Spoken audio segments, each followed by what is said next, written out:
He fell into a zoo's gorilla pit when he was 5, but what happened was incredible. Picture the scene. You're enjoying a day at the zoo, looking at the gorillas when you see a shape tumble into the enclosure. Wait, was that what you thought it was? You look closer and you hear screams, and slowly your curiosity turns into horror when you see a small boy lying on the concrete and a hulking shape approaching him.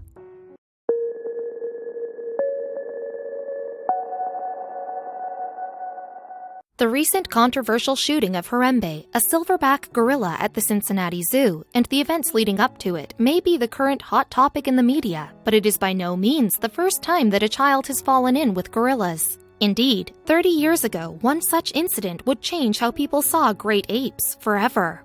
And if anyone is qualified to judge the outcome of the Harambe incident, that person is Levin Merritt. He was just 5 years old when he had his own primate encounter with a gorilla. In fact, Merritt and his family were on a vacation on the island of Jersey in the English Channel, when on August 30th, 1986, a visit to the local zoo would make history. Merritt's parents were Pauline and Stephen Merritt, and on this particular day, Stephen lifted up Merritt's older brother Clint, who was 8 at the time, to give him a better view of the gorillas. In a case of boys being boys, Merritt has said that he wanted to improve his own view, so he climbed up the enclosure wall. When Merritt's family saw what he was doing, it was too late. They watched in horror as their son lost his footing and tumbled into the gorilla pit. When Levin slipped into the pen, I started shouting and screaming, and I was led away to the zoo cafe while Stephen stayed put. Pauline told Mail Online. It was only the next day when we saw what had happened, Pauline continued. One of the nurses had seen it on breakfast TV and asked us, "Have you seen this?" knowing that we were the family who had been involved. That was the first time I saw it, and to be honest, I couldn't actually believe what I was seeing. What she saw was this. As the Merritt boy lay prone on the enclosure floor, he caught the attention of the pen's residents. The gorillas came over to investigate, led by a 7-foot-tall, 252-pound male silverback called Jambo. The crowd must have held their breath as the huge primates stomped over to Merritt. But what happened next, no one could have predicted. Indeed, in a time when the nature of gorillas was vastly misunderstood, Jambo did something that would shock everyone. The huge primate, towering over Merritt, reached out his paw and stroked the prone boy's back. The silverback stood protectively over his patient, putting himself between the unconscious child and the other advancing gorillas, until Merritt regained consciousness. The public's opinion on the temperament of gorillas was changed forever thanks to Jambo. This would be due in large part to the fact that when Merritt started to cry, the huge male primate retreated and ushered the other confused gorillas back to their pen. Before the gorilla's pen could close, however, curiosity got the better of the young primate called Hobbit, who ran back into the enclosure towards Merritt. Luckily, the zookeepers and emergency responder Brian Fox had leapt into the arena by then, and he got the young boy out of harm's way. Merritt had fallen 20 feet onto concrete, breaking his arm and fracturing his skull in the process. The first I saw of the video was in the hospital, and I remember being incredibly surprised and quite shocked. I obviously couldn't believe what had happened, he told the reporters later.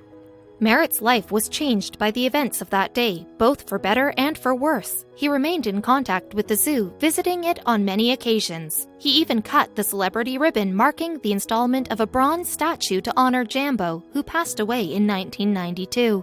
Unfortunately, Merritt's unusual experience did not earn him respect as a young student. Other kids teased him relentlessly, calling him Gorilla Boy and Tarzan. It was a difficult time, but I tried to shrug it off, he told Mail Online. Now 30 years later, Merritt is happily married with 2 children of his own. But on May 28, 2016, history repeated itself with drastically different results. This was when 4-year-old Isaiah Dickerson crept away from his mother, Michelle Gregg, and fell into the gorilla enclosure at the Cincinnati Zoo. The events that transpired here were caught on camera too, and this time everyone had an opinion on how the zoo handled the situation. Dickerson had snuck under a barrier, but on the other side was a 10-foot slope. He fell and was trapped in the enclosure with Harambe, a 17-year-old 400-pound male silverback gorilla. Although Harambe initially appeared protective, the gorilla's behavior seemingly became erratic. Fearing tranquilizers would make things worse before making them better, zoo officials made the choice to fatally shoot the critically endangered gorilla. Dickerson was rescued after 10 minutes in the pit and walked away without serious injury. Merritt reluctantly backs the zoo's decision to shoot Harambe. I felt for the boy, but I also felt for the gorilla, he told British newspaper The Sun. Did they have to kill it? The 4-year-old is tiny and could easily have been injured, so they made the correct decision to save the boy's life. Merritt's mother Pauline, on the other hand, disagrees. I don't think he should have been killed. The keeper should have got in to try to get the gorilla away and then get the boy out. No way should he have been killed, she said on UK ITV talk show This Morning. Whether you agree with Merritt or his mother, recent events are certainly tragic. In my case, Jambo made sure nothing could happen, Merritt said. I am forever thankful to Jambo, as obviously it could have gone one or two ways. It was amazing how he protected me in that way.